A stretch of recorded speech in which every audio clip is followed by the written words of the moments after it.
Hello, I'm Sankar. I am a default student here in psychology. I'm going to try and convince you that social connection is important. It's not just like maybe a luxury, but quite non-negotiable for our happiness, our well-being, and emotional health. So that's the talk today. There's this ultra popular study. It's one of the longest running studies in human psychology ever done. It's called the Grant Study or the Harvard Adult Study for Human Development. And what it did was it tracked about 200 undergraduates from Harvard in the 1940s, and it tracked them throughout their lifespan. And now they're actually tracking their children, so it's like a second generation study already. And one of their subjects was actually John F. Kennedy. What these people do is every other year they give them a bunch of questionnaires to fill, and really with one intention. They have to answer just one question. So the researchers are answering one question, which is what leads to a happier and meaningful life. And it's certainly the longest study ever done in psychology. And there's just one factor that they found that was correlated not just with physical health, but also financial success.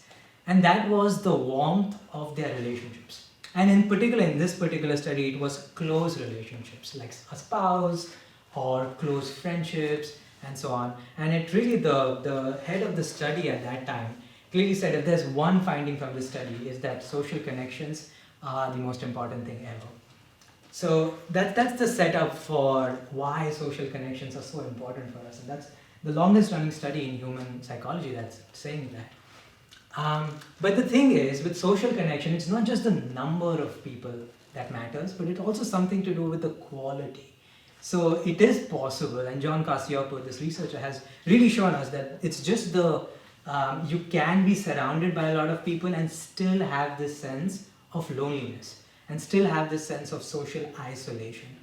And what we find is that with social isolation, let alone humans, even in animals like the fruit fly, if you just socially isolate them, they die earlier. It leads to reduced lifespan. And in mice, it also leads to obesity and other health-related problems. And in humans, in humans, it leads to increased mortality risk. It leads to increased blood pressure and diminished immunity. So all of this, by the way, is just the subjective sense that I'm lonely. It doesn't matter how many people are around me.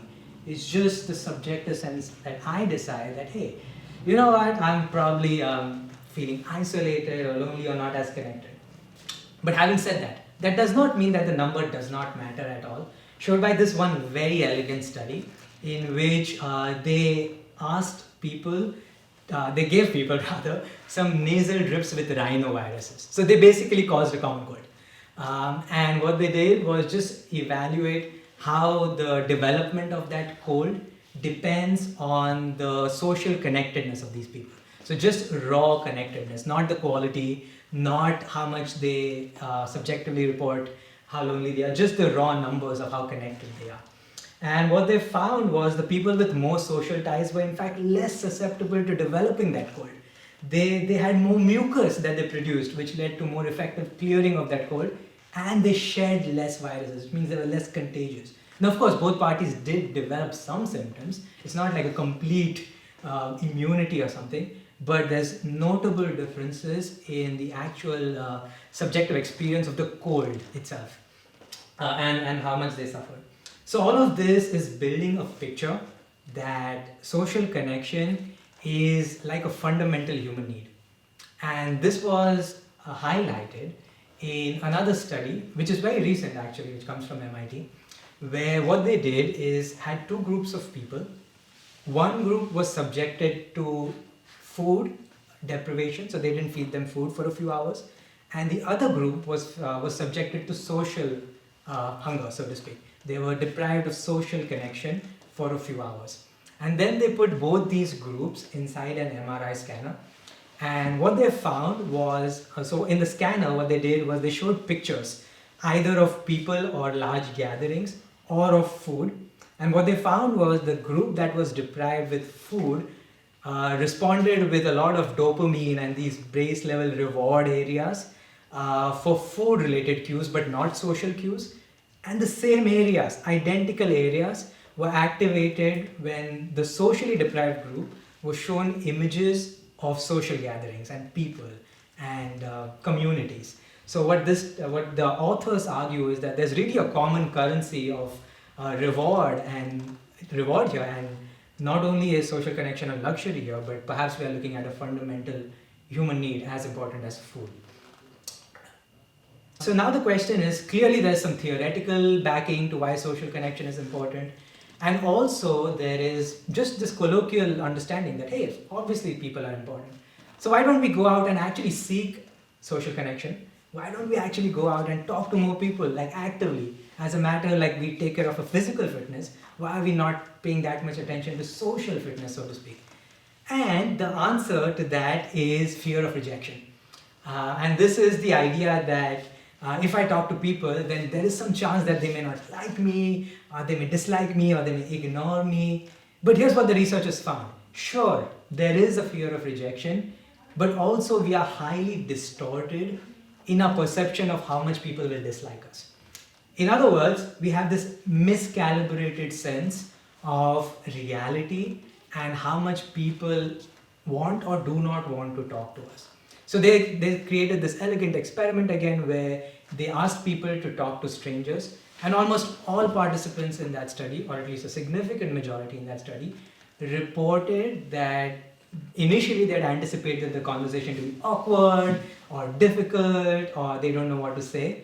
But almost all of them enjoyed the conversation, and after that they all reported feelings of better mood just within like 30 minutes of conversation with strangers.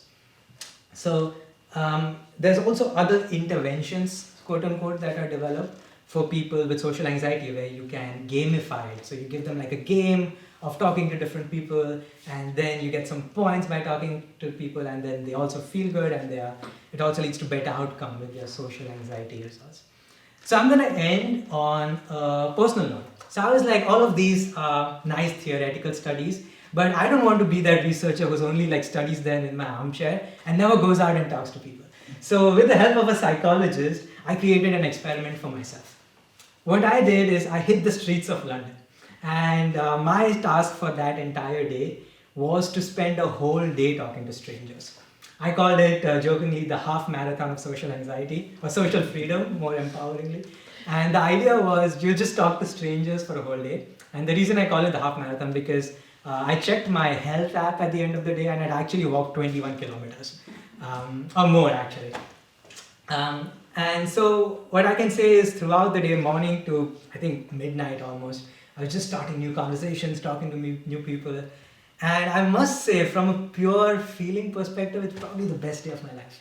Just like pure pleasure, just enjoying the warmth and the connection. And you'd be surprised how many people are just open to that connection and that conversation, even if it is like 30 seconds. So this is what I would encourage you. I mean, you don't have to do thousands of people like I did, but if you could talk to one stranger at some point, doesn't even have to be like a complete stranger, it could be like a college person. I'm positive that you will experience an improvement in mood, happiness, joy, and who knows, lifelong it might actually increase your lifespan. Thank you.